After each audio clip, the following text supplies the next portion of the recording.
Buenos días, buenas tardes, buenas noches y muy bienvenidos a mi canal, que como sabéis es un canal dedicado a la edición de fotografía con el programa de Adobe Photoshop.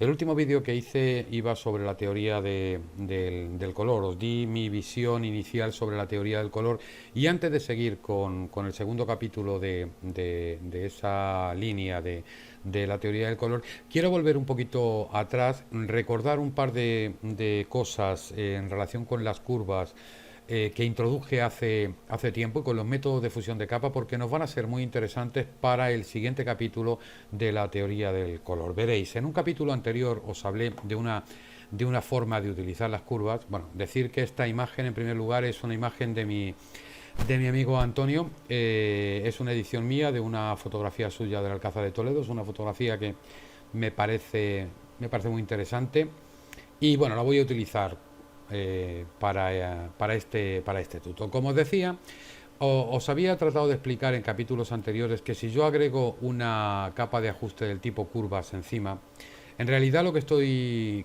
haciendo es colocar una capa de píxeles que no tiene ninguna modificación mientras no toque la curva, pero que si hago cualquier modificación en la curva tiene el comportamiento a efectos de la fusión como si esto fuera una capa de píxeles que se fusiona con la de abajo. Me explico. Si yo esta capa de ajuste que acabo de colocar la hago con el canal RGB, algo como esto, obtengo algo así. Bien, vale.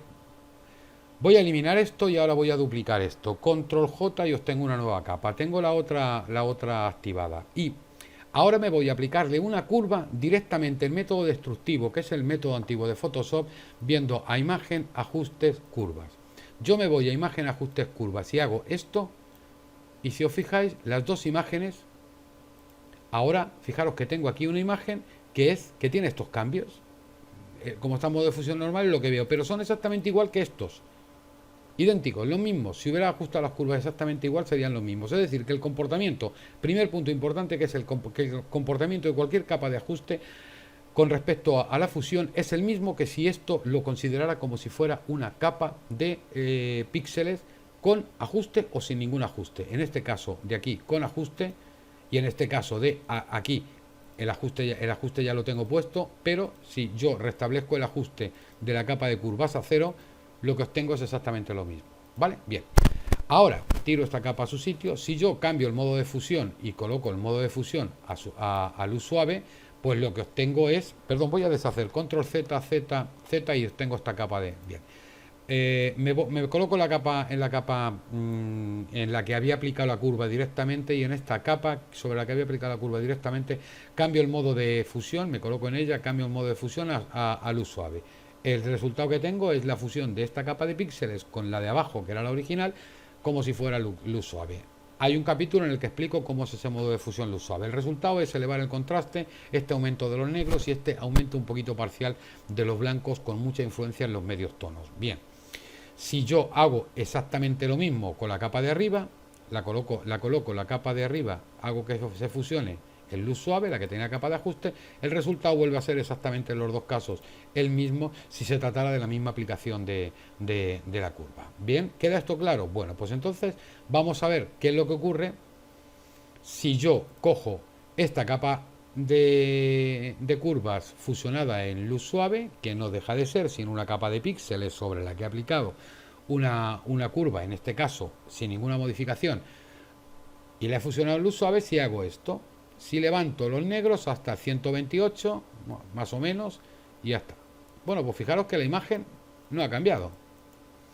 Esta curva, la curva horizontal, y las versatilidades que me daba esta curva, si yo me colocaba aquí las posibilidades que esto me daba, fijaros cómo según voy moviendo el gotero me voy moviendo por las distintas márgenes de luminosidad donde está cada cosa, me permitía pues subir la iluminación de esta forma tan distinta a como se hacía en una curva horizontal. Esto lo expliqué en un capítulo anterior, lo recuerdo ahora porque voy a ir un paso más allá. El paso más allá que voy a ir es el siguiente. Bueno, pues yo voy a mantener esta curva y la voy a dejar esta curva completamente en horizontal, y la voy a dejar completamente fusionándose en modo normal. Bien, vale. Tengo una capa que es exactamente igual. la voy a eliminar porque quiero ver cómo se comporta todo esto con una capa. Bueno, la voy a dejar, mejor dicho, y voy a colocar encima de esto una capa, encima de la capa fondo, una capa de tono saturación, y voy a desactivar la de arriba. La capa de tono saturación se comporta exactamente igual que lo hacía la de curvas a efectos de fusión, como una capa de píxeles con una modificación u otra. Si yo ahora desaturo todo esto, lo que obtengo es una imagen en blanco, en blanco y negro, escala de grises para ser más exacto. Bien, la tengo fusionada en modo normal. Si yo la fusiono en modo luz suave, lo que obtengo es una capa que era de blanco y negro, idéntica a la del fondo, que era en color, con los tres colores, por luminancia, fusionando en luz suave. Era un efecto parecido, pero no exactamente igual, al que teníamos cuando fusionábamos la imagen tradicional en modo luz suave. Bien, hasta ahí creo que está claro. Bien, si yo coloco encima una capa de curvas, la capa de curvas se va a comportar con respecto a lo que yo haga debajo, con respecto a lo que yo tenga debajo, quiero decir, como si fuera una capa de píxeles, suma de todo lo que hay debajo.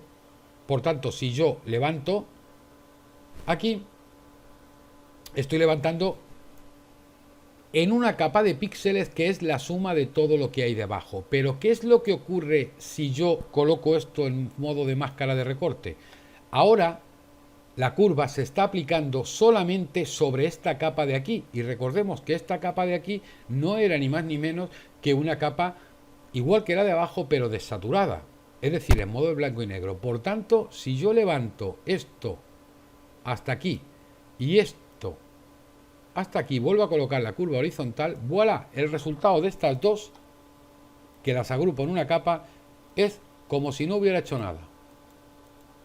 Y ya os podéis suponer que si es como si empiezo a modificar parámetros de la curva, el comportamiento en cuanto a la modificación de esos parámetros va a ser radicalmente distinto, y de eso me voy a aprovechar. Por ejemplo, ¿cómo me puedo aprovechar? Pues sobre esta curva yo puedo colocar el dedito, venirme, fijaros cómo según me voy moviendo, se va moviendo el circulito que aparece aquí en las distintas partes de la luminosidad de la imagen, yéndonos hacia acá, partes más oscuras, si nos venimos aquí, partes muy oscuras. Estas partes más oscuras yo puedo hacer esto, con la flechita comenzar a levantar ahí. Fijaros cómo, con qué capacidad soy capaz de levantar, al estar levantando solamente sobre una capa de blanco y negro, que posteriormente se está fusionando con la de abajo en modo luz suave. Básicamente esto es lo que os quería contar.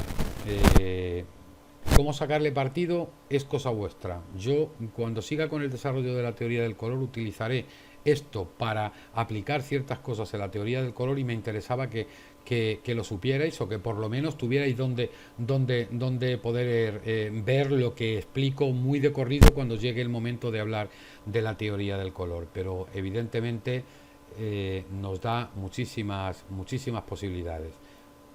Fijaros la sutileza en la que puedo crear, y por zonas, volviendo a recurrir a la mano, por zonas, cómo puedo crear. Fijaros qué curva más rara y qué resultados más interesantes en todos los sentidos. Pues hasta aquí os quería contar. Espero que no haya ido muy rápido. Si he ido muy rápido, lo veis un poquito más despacio, pero los conceptos que quería contaros, creo que los he contado en este vídeo. Disculparme por haber ido rápido, y espero que os sea de vuestro interés. Buenos días, buenas tardes, buenas noches, y nos vemos en el próximo vídeo, que sí será ya de la segunda parte de la teoría del color.